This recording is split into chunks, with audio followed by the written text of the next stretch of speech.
If diamonds were as plenty as pebbles, we should not stoop to pick them up. মানে কি হলো, যদি হিরে পাথরের মতো সস্তা হতো তাহলে কি আমরা সেটাকে রাস্তা থেকে তুলে এনে যত্ন করে রাখতাম না। তো আমাদের পড়াশোনার ব্যবস্থাটাও সেরকম হয়ে গেছে, সব ফ্রিতে দেওয়া হচ্ছে, বই খাতা জামা জুতো সব কিছু। তারপরও দেখুন ছেলেমেয়েরা কিন্তু কিচ্ছু শিখছে না, কিচ্ছু লিখতে পারছে না, বেসিক জ্ঞান তৈরি হচ্ছে না। হ্যাঁ, নাম্বার কিছু কিছু ঝুড়ি নাম্বার আসছে, কিন্তু খুব কম সংখ্যক ছেলে মেয়েকে দেখবেন জেনারেল পাশ করে যাচ্ছে, গ্র্যাজুয়েশন মাস্টার ডিগ্রি, তাদেরকে একটা ইংরেজি বা বাংলায় লেটার লিখতে দিন, তাদের সে লেখার দক্ষতা তৈরি হচ্ছে না, যেটা বহু বছর আগে একটা মাধ্যমিক পাশ করা ছেলেও পারত। তাহলে সমস্যাটা কোথায়?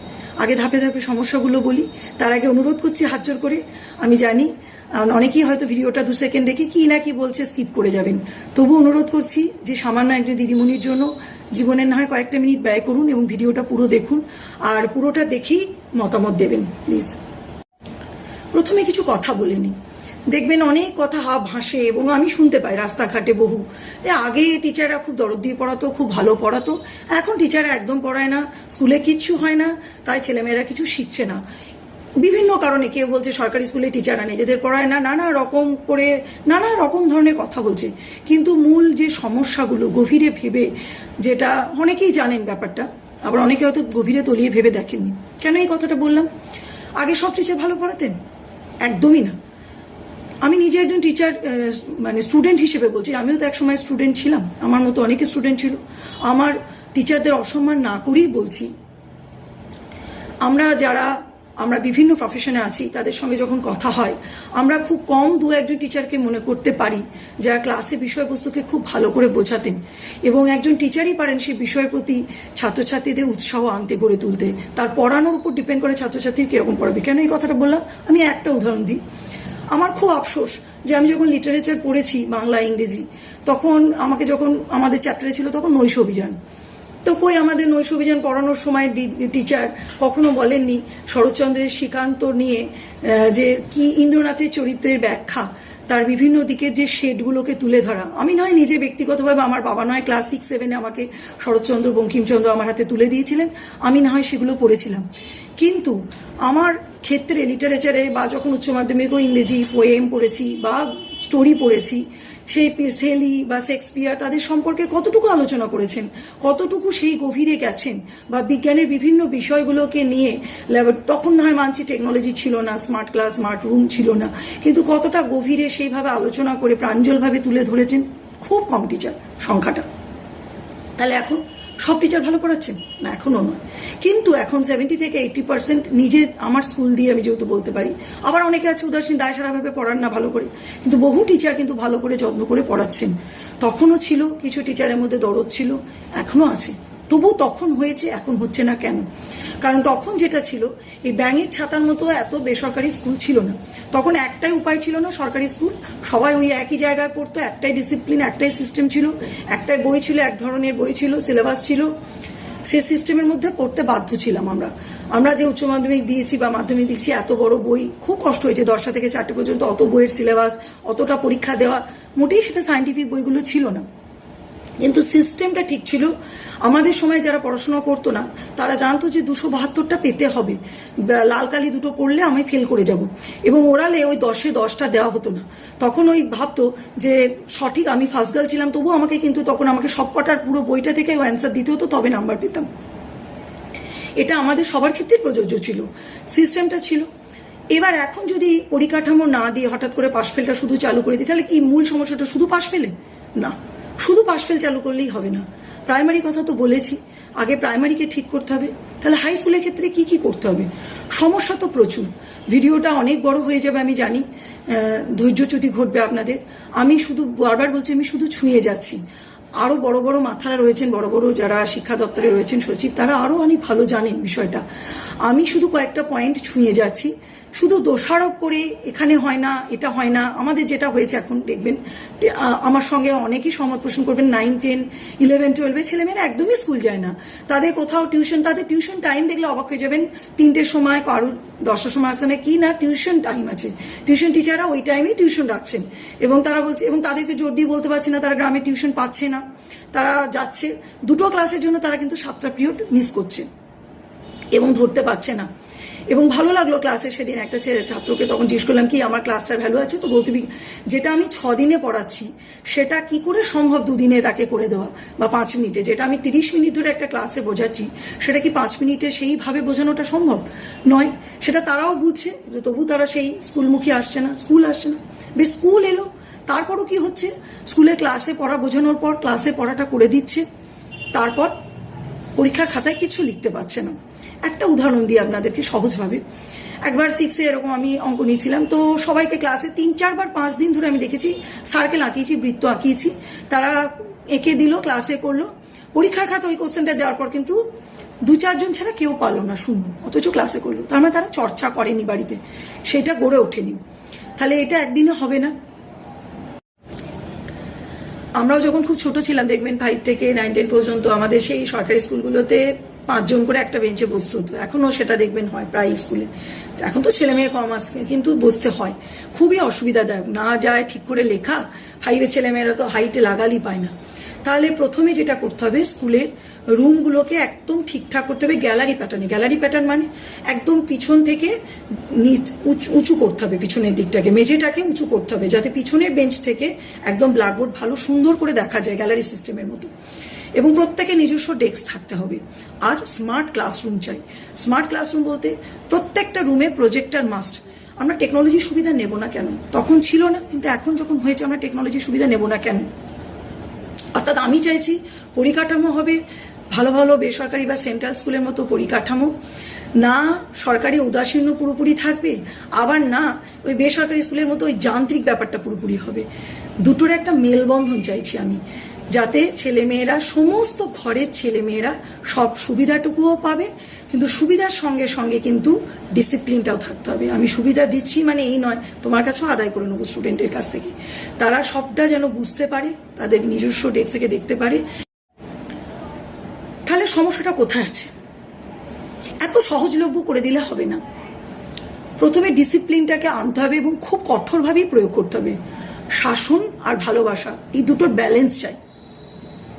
অভিভাবকদের যতই বলা না কেন করুন, প্রথমতই ব্যাঙের ছাতার মতো সমস্ত মিডিয়ামকে বন্ধ করতে হবে, একটাই মিডিয়াম করতে হবে। আমাদের রাজ্যটা ওয়েস্ট বেঙ্গল, তো ওয়েস্ট বেঙ্গল বোর্ড হোক এবং অল ইন্ডিয়া বোর্ডের আন্ডারে, অল ইন্ডিয়া যেহেতু আমাদের ভারতবর্ষে একটা অল ইন্ডিয়া বোর্ড। কেন অল ইন্ডিয়া বোর্ড বলছি? যে সমস্ত চাকরি বা বিভিন্ন পরীক্ষার যে শিডিউলগুলো, তারা যাতে সেগুলোতে কমপ্লিট করতে পারে এবং সুবিধা হয়, একসঙ্গে সেশনটা ঠিক হয় এবং সিলেবাসটাকে ঢেলে সাজাতে হবে। তারা তাহলে সেই কম্পিটিটিভ পরীক্ষা উচ্চ মাধ্যমিকের পর সেগুলোর মূল স্রোতে সেগুলো মিশতে পারবে। সিলেবাসটাকে ঢেলে সাজাতে গেলে অনেকগুলো দিক ভাবার আছে। একটা হচ্ছে এক তো মিডিয়ামটা করতে হবে এবং ফার্স্ট ল্যাঙ্গুয়েজ অবশ্যই মাতৃভাষা হয় বাঞ্ছনীয়। সেই আমরা যেহেতু এখানে বাংলায় থাকি তাহলে বাংলা, এবং সেকেন্ড ল্যাঙ্গুয়েজ ইংরেজি এবং থার্ড ল্যাঙ্গুয়েজ হিন্দি হোক। এবার এটা নিয়ে অনেক মতামত প্রকাশ করবেন যে যারা বিভিন্ন রাজ্যের বিভিন্ন লোক শ্রেণীর মানুষ বসবাস করে, যারা বাংলাটা বোঝেন না, তাদের জন্য ভাবা যাবে। আমি একটা এরিয়া ধরে বলি, ধরুন 4টে স্কুল আছে, সমস্ত স্কুলগুলো, তাহলে এই যে বিল্ডিংগুলো, এখানে যারা চাকরি করছে তাদের রুটি, তারা এতদিন ধরে তাদের সংসার চলছে সেগুলো থেকে, তাহলে তাদের চাকরিটা কেড়ে নিতে বলছি? একদমই না। এদেরকে দিয়ে উপযুক্ত প্রশিক্ষণের মাধ্যমে এদেরকে বেছে নিয়ে যারা কোয়ালিফাইড করবেন তাদেরকে সঠিক জায়গায় প্রফেশনে দিয়ে টিচিং প্রফেশনটা আনা এবং আরও ভালোভাবে টিচার, প্রথমত ভালো টিচার রিক্রুট করতে হবে। এ বিষয়ে কোনো রকম সংরক্ষণ কোনো কিচ্ছু মেনে চললে হবে না। তার কোয়ালিটি থাকতে হবে পড়ানো। সেটা কি শুধু ডিগ্রি দিয়ে হবে না? তিনি ক্লাস ম্যানেজমেন্ট কেমন করছেন, ক্লাসে পড়াচ্ছেন কেমন, তিনি তার বিষয়বস্তুকে কিভাবে ছাত্রছাত্রীদের সামনে তুলে ধরছেন, কতটা মনোগ্রাহী হিসেবে।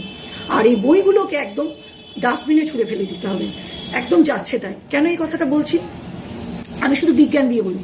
5 থেকে 8-এর বিজ্ঞান বইগুলোকে একটু দেখলেই বুঝতে পারবেন, আমরা যারা ভুক্তভোগী টিচাররা জানি, মনে হয় যেন ডাস্টবিনে ছুঁড়ে ফেলে দিই। একটা উদাহরণ দিই, একটা বইয়েতে কোনো অনুশীলনী বলে কিছু নেই, বেশ সপ্ত ফাঁক কাজের পাতা করে নিই, সমস্ত এক্সপেরিমেন্ট দেখানো সম্ভব নয়, ওই বইয়ের সিলেবাসই শেষ হয় না। তারপর দুটো উদাহরণ দিয়েছে, দেখুন, সংজ্ঞা দিয়েছে গলন কাকে বলে, বরফ গলে জলে পরিণত হয় তাকে গলন বলে, এবং তাই হয় কি, তাহলে শুধু বরফ গলাটাই গলন, গলন কাকে বলে থাকবে না। গলনাঙ্কে সংজ্ঞা দিচ্ছে, বরফ গলতে শুরু করে এরকম করে, মানে পেঁচিয়ে ঘুরিয়ে পেঁচিয়ে একদমই সঠিক সংজ্ঞা দেয়নি যে নির্দিষ্ট উষ্ণতা, এটা একটা পার্টিকুলার উষ্ণতা এবং সব পদার্থের ক্ষেত্রেই গলনাঙ্ক আছে, সংজ্ঞাটা কোথাও ছয়নি। মহাকর্ষ সূত্র দিচ্ছে, সেখানে বলে দিচ্ছে F = G × M1 M2/d²। সূত্র নেই, কি হয় এরকম ছুঁয়ে দিচ্ছে, বইয়ের অনুশীলনী নেই। তার সঙ্গে তাহলে তাকে বাধ্য করা হচ্ছে স্টুডেন্টকে যে বড় সহায়িকা কিনতে হবে, সহায়িকা ছাড়া কিন্তু সে একদমই রেজাল্ট করতে পারবে না। কারণ কোশ্চেন কোথায় পাবে সে? বইতে কোনো কোশ্চেন নেই, বই থেকে বলবেন কোশ্চেন লিখে নিতে, বইটাই তো ঠিক নয়। তারপর কোশ্চেনগুলো তার অত বড় সহায়িকা থেকে বাচ্চারা বুঝতে পারছে না, এত কোশ্চেনের ভিড় যে কতটা পড়বো। সব বাচ্চা সায়েন্স নিয়ে পড়বেও না, অত চাপ নেওয়ার দরকার নেই। 9-10-এর সারফেস টেনশন, ভিসকোসিটি কোনো প্রয়োজন আছে?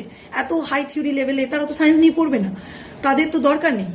তাহলে প্রথমে তাদেরকে দক্ষ করতে হবে কি, বাচ্চাদের প্রাইমারি থেকে, আমি যেটা প্রাইমারির ক্ষেত্রেও বলেছি, এবার 5 থেকে বাচ্চাদেরকে উপযুক্ত সুন্দর প্রথমে বই দিতে হবে।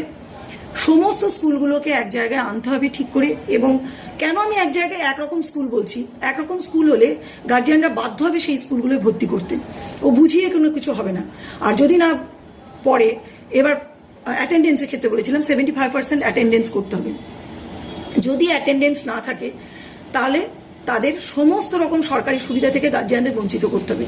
তখন তারা ঠিক ছেলে মেয়েদের স্কুলে পাঠাবেন, ছেলে মেয়েদেরকে তখন নিজেরাই চাওয়ার করে স্কুলে পাঠাবেন। উইদাউট ইউনিফর্ম কাউকে স্কুলে ঢুকতে দেওয়া হবে না, ছেলে মেয়েদের ইউনিফর্ম মাস্ট। আমরাও তো ইউনিফর্ম পরে গেছি, অনেকগুলি টিচারদের ইউনিফর্ম, সেই বিতর্কে আমি ঢুকছিই না। আমরা যখন স্টুডেন্ট ছিলাম আমরা ইউনিফর্ম পরে স্কুলে যাইনি, তাহলে এখন ছেলে মেয়েরা হরেক রকম ড্রেস পরে আসছে কেন? কই বেসরকারি স্কুলে তো পড়ে যায় না, কারণ সেখানে সেই ব্যবস্থাটা করা নেই। তাহলে যদি একরকম স্কুল হয়, একরকম পরিকাঠামো হয়, তাহলে নেতা মন্ত্রী তারাও সেই স্কুলে ভর্তি করবেন। তাহলে এই যে অনেক দেখবেন বাবা মা, বিশেষ করে যত হাই শহর এলাকায়, সেখানে আবার বেসরকারি স্কুলের রেট চার্ট প্রচুর, ফিস প্রচুর। বাবা মা না খেয়ে না দিয়ে অক্লান্ত পরিশ্রম করে কষ্ট করে নিজের মুখের মানে ভালো মন্দ খাওয়া সব বর্জন করে শুধু ছেলেকে একটু ভালো স্কুলে পড়াবেন বলে ছেলে মেয়েকে তার সমস্ত স্বাচ্ছন্দ্য তিনি বর্জন করে সেই ফিসটা দেওয়ার জন্য ভর্তি করছেন। এবং টিচারদের তো কর্তব্য নেই, টিচারদের বেসরকারি স্কুলে তো টিচারদের কোনো মানুষ বলেই গণ্য করা হয় না, তাদের মতামতটাই নেওয়া হয় না। সেখানে কিছু টিচার ভালো পড়ান, আবার কিছু টিচার যাদের ওই দায়সারা মনোভাব, তারা বিষয়বস্তু জানেন না, কারণ ভালো মাইনে দিচ্ছে না, অনেক সময় ভালো টিচার নিয়োগ হচ্ছে না, ভালো তারা পড়াতে পারছেন না, বিষয়বস্তু ভুলভাল শেখাচ্ছেন, কনসেপ্ট ক্লিয়ার হচ্ছে না। আর কি হচ্ছে, ইনফরমেশন ঠুসে দেওয়া হচ্ছে, বুঝছেন, প্রচুর ইনফরমেশন ঠুসে দেওয়া হচ্ছে, যাতে বেসিক্যালি কিছু শিখছে না, লেখার ক্ষমতা তৈরি হচ্ছে না, শুধু মার্কস বেশি হয়ে যাচ্ছে, এত শর্ট কোয়েশ্চেন দিচ্ছে এবং বুঝছেন অলিম্পিয়াড হ্যানা ত্যানা পরীক্ষা দেওয়া করাচ্ছে, স্কুল বাধ্য করছে। আর বাবা মা ভাবছে না আমার ছেলে মেয়ে পিছিয়ে যাবে, তাহলে ছেলে মেয়েকে বাধ্য, আমার ছেলে মেয়ের কতটা ক্ষমতা তারা বুঝতে চাইছেন না। অমুকের ছেলে পাচ্ছে, তাহলে আমার ছেলেকে ওই 5টা পরীক্ষায় দিতে হবে। এই জায়গাগুলো থেকে যতই বোঝান না কেন গার্জিয়ানরা কিন্তু বুঝবেন না, তাদেরকে বাধ্য করতে হবে। আর বাধ্যটা একমাত্র সরকারই করতে পারে। আর স্কুলের যে মাঠ থাকবে, প্রত্যেকটা হাই স্কুলে কিন্তু নিজস্ব মাঠ থাকতে হবে মাস্ট। এবং সেই মাঠের চারপাশটা বা পাঁচিল থাকুক, কিন্তু মাঠের চারপাশে অবশ্যই গাছ দিয়ে, বড় বড় গাছ, শাল, সেগুন, বিভিন্ন বৃক্ষ জাতীয় গাছ রোপণ করতে হবে। এতে ছায়া হবে এবং স্কুলেরও সম্পদ হবে, অ্যাসেট হবে। খুব মাছ এটা একবার আমাদের লাগিয়েছিলাম, কিন্তু তারপর সেই গাছগুলোকে তুলে ফেলে দিয়েছে, বাঁচেনি। এগুলো কঠোরভাবে করতেই হবে, anyhow, by hook or by crook. তা আর মাঠটা কেন প্রয়োজনীয়, এক তো এমনি রেগুলার যে স্পোর্টস, যেটাকে খুব এখন অপ্রাসঙ্গিক করে দেওয়া হয়েছে, ওয়ার্ক এডুকেশন, ফিজিক্যাল এডুকেশনকে, সেটা না করে এবং ছেলে ওই স্কুল লেভেলেই, হাই স্কুল লেভেলেই ক্রিকেট টিম, ফুটবল টিম বা কাবাডি টিম, এগুলো খেলতে খেলতে ছেলে মেয়েদের বোঝা যাবে। ওর মধ্যে থেকেই কিন্তু সবাই আসবে না, বিভিন্ন স্কুল থেকে ইন্টার স্কুল কম্পিটিশন হতে হতে হতে হতে ওখান থেকেই দেখবেন প্রতিভা উঠে আসবে, যারা একজন দুজন কোনো ডিস্ট্রিক্ট থেকে যারা স্টেট লেভেল বা আন্তর্জাতিক লেভেলে খেলতে যেতে পারবে। এটা ওইভাবেই গড়ে তুলতে হবে। অর্থাৎ সব রকম ধরনের টিচার থাকতে হবে, সব রকমটাই দিতে হবে, না হলে ঠিকঠাক হবে না। তাহলে সামগ্রিকভাবে যেটা বলতে চাইছি সেটা হচ্ছে, প্রথমে স্কুলে ঢুকে খুব সুন্দর প্রেয়ার হবে, তারপর একটা ক্লাস অবশ্যই যোগা এবং মেডিটেশনের জন্য থাকবে। সব বাচ্চাই মেডিটেশনটা করা ভীষণ জরুরি। তখন কেন বলেছিলাম না, মেডিটেশন করলে কনসেন্ট্রেশন পাওয়ার বাড়ে, তাই বাচ্চা যাই করুক না কেন, পড়াশোনা, নাচ গান, তাতে ভালো মনোসংযোগ বৃদ্ধি পাবে। আর লাইব্রেরি ক্লাসটা মাস্ট করতে হবে। লাইব্রেরি আমাদের সময়ও ছিল, লাইব্রেরি এই কারণেই মাস্ট না, বাচ্চা আমাদের যে সম্পদ, বাংলায় যে শরৎচন্দ্র, বঙ্কিমচন্দ্র, রবি ঠাকুর, বিদ্যাসাগর বা আরও যে সমস্ত প্রচুর লেখা আছে, বাচ্চাদের পড়তে হবে। এবং রামায়ণ মহাভারতের তো কোনো বিকল্প হয় না। নীতি শিক্ষার ক্ষেত্রে আমাদের পঞ্চতন্ত্রের গল্প রয়েছে, ঈশপের গল্প রয়েছে। এগুলো ছোট থেকে শিখলে কি হবে, বাচ্চা বুঝতে পারবে যে কোনটা করা উচিত আর কোনটা করা উচিত নয়। এবং এই সমস্ত গল্পের মাধ্যমে যে কুকর্ম করলে কি শাস্তি হয় বা তার ফল কি হয়, এবং আলটিমেটলি যে সত্যের জয় হয়, অসত্য যে কখনোই জিততে পারে না, বা অন্যায় পরাজিত হয়, বা অন্যায় করলে যে তার শাস্তি হয়, এগুলো ছোট ছোট রামায়ণ মহাভারতের ঘটনা বা বিভিন্ন ঘটনা দিয়ে তাদেরকে এবং বুঝতে পারবে। এবং আরও গল্পকারে থাকলে তাদের বোরিং লাগবে না। সে পুরনো সত্যিকারের হিস্ট্রি প্রচুর আরও অনেক বই আছে যাতে তারা প্রকৃত সত্যগুলো জানতে পারবে। এবং এর সঙ্গে প্রত্যেকটা ক্লাসে অবশ্যই স্মার্ট ক্লাসরুম দরকার।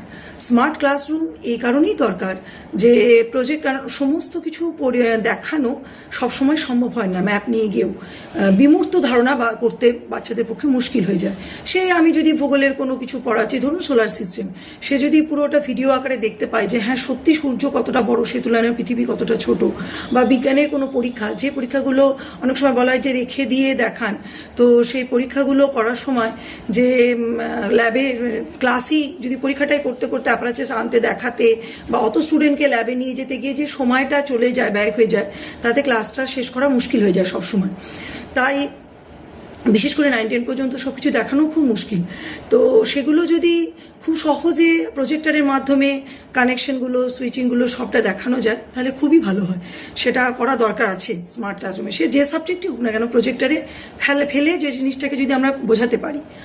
আর ছেলে মেয়েদের মধ্যে একদম 11-12-এ যখন উঠে যাবে বা তার নিচু ক্লাস থেকেই তাকে এগুলো সিস্টেম তৈরি করতে হবে যে কীভাবে কোন ক্লাস পর্যন্ত তারা কোন বিজ্ঞান বা ভূগোল কোন সাবজেক্টগুলো কতটা পড়বে এবং তার প্রতিভা কোন দিকে আছে। সে যদি কৃষিকাজও করে তাহলে তাকে এগ্রিকালচার সম্পর্কেও ভালো নলেজ রাখতে হবে, যাতে সে পোকামাকড় সমস্তটা নলেজ থাকে যে কী করে কি পোকামাকড়ের থেকে ধানকে রক্ষা করা যায়, মানে যে কোনো কিছু ক্ষেত্রে। সে যদি চাষিও হয় যেন ভালো চাষি হয়, মানে যাই করুক না কেন, সে ব্যবসা করুক, চাকরি করুক, যাই করুক না কেন, সেটা সম্পর্কে তার ভালো নলেজ থাকে এবং সেটা যেন সে অ্যাপ্লাই করতে পারে। শুধুমাত্র থিওরিটিক্যাল জ্ঞান না হয়ে সে যেন কিছুটা বোঝে, সে জ্ঞানটাকে প্রয়োগ করতে পারে। তার জন্য ওই স্কুল লেভেল থেকেই তাকে তৈরি করতে হবে এবং সেটা 11-12এই তাকে বুঝে নিতে হবে যে সে কী নিয়ে পড়তে চায়, তার কোন দিকে দক্ষতা আছে। সে নার্সিংয়ে যাবে, না সে ডাক্তার হবে, না সে পাইলট হবে, তাহলে তার জন্য তাকে কি ট্রেনিং নিতে হবে, কোন দিকে যাবে, সেগুলো সেই ডিরেকশনগুলো, সেই দিশাগুলো যেন সে 11-12-এ পেয়ে যায়। এবং সেই অনুযায়ী পরিকাঠামোগত, সেই অনুযায়ী পরীক্ষা সিস্টেম শুধু এমসিকিউতে না রেখে, যাতে শুধুমাত্র হল ম্যানেজ না হয়, টোকাটুকির অভ্যাস বাচ্চারা ছোটো থেকেই যেন এটা বোঝে যে না এটা পদ্ধতি নয়। ঠিক যেমন রেলের পরীক্ষাগুলো হয়, দেখবেন কোনো কিছু নিয়ে যেতে পারে না এবং কোনো কিছু টুকতে পারে না, এবং ক্রোম বুক থাকে বাচ্চাদের। আমি বলতে চাইছি যতটা সম্ভব করার, যতটা সম্ভব এডুকেশনটাকে টেকনোলজি দিয়ে যতটা ভালো করা যায়। এবং অবশ্যই কিন্তু টিচার চাই, ম্যান পাওয়ার চাই, ভালো টিচার চাই, আর স্টুডেন্ট চাই। তিনটে জিনিসকে ঠিক হতে হয়, নাহলে টিচিং মানে প্রথমত তেপায়ের উপর দাঁড়িয়ে আছে স্টুডেন্ট, অভিভাবক এবং টিচার। টিচার যত ভালোই পড়াক না কেন, স্টুডেন্ট যদি সেটা বাড়িতে চর্চা না করে এবং গার্জিয়ানও যদি সেই সচেতনতাভাবে পড়াতে না পারে, অন্ততপক্ষে যদি না দৃষ্টি দেয় যে কি পড়ছে না পড়ছে, আদৌ সে কি স্কুল যাচ্ছে, সে কি দেখছে, এগুলো না, তিনটের মধ্যে একটা যদি গন্ডগোল করে, তাহলেই কিন্তু পুরো সিস্টেম ধসে যাবে, ভালো পড়াশোনা পাবো না। যত ভালো টিচারের দিক, টিচার যতই পরিশ্রম, এটা তো ট্যাবলেট নয় যে গুলে খাইয়ে দেবে। তাই সবটা ঠিকঠাক করার জন্য তার জন্য যা যা পদক্ষেপ নেওয়া দরকার, সেই পদক্ষেপ সরকারকেই নিতে হবে। আর যে নিয়মই অ্যাপ্লাই করুন না কেন, নিয়ম কিন্তু মানুষের জন্য, নিয়মের জন্য মানুষ নয়।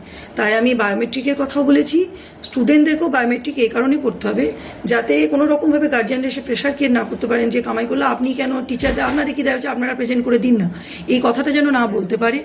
এবং আর আবার কোনো কারণে যদি সত্যি কোনো বাচ্চা খুব দীর্ঘদিন অসুস্থ বা কোনো কারণে আসতে পারলো না, সেই ফ্লেক্সিবিলিটির জায়গাটাও রাখতে হবে, যাতে সেই কারণ দর্শানোটাও যেতে পারে যে কেন সে আসতে পারেনি, বা কোনো টিচারের যদি কোনো লেট হয় কেন আসতে পারেনি, সেই জায়গাটাও তাকে দেওয়ার জায়গা রাখতে হবে। তার কোনো ব্লকে কাজ থাকতে পারে বা এমনিও কোনো কারণে বাসে ট্রেনে দেরি হওয়ার জন্য আসতে পারেননি, সেটাও কেউ বিবেচনার মধ্যে রাখতে হবে।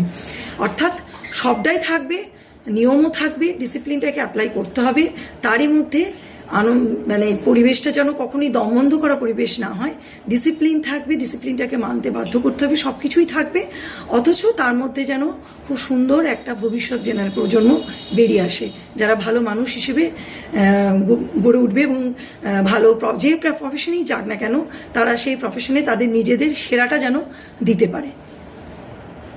আর এই টিচারদের তো বললামই যে বেছে নিতে হবে, এবং যারা পারবে না পড়াতে বা যারা সেই অতটা ক্যাপাবেল নয় তাদেরকে সেই রকম কাজে এনগেজ করতে হবে। মোদ্দা কথা হলো তাদেরও কর্মসংস্থানের একটা ব্যবস্থা করতে হবে সবারই। আর যতটা লোকালিটি, যতটা আমি জাস্ট একটা আইডিয়া দিলাম যে এই চাই, তার মানে এই নয় যে আমি যা যা বলছি সেটাকে কিভাবে ইমপ্লিমেন্ট করা হয়, কিভাবে কি করা যায় সেটা তারা উচ্চপদস্থ অনেক লোক আছেন, অনেক বড় বড় মাথা আছে, তারা ভাবুন যদি ভাবতে চান।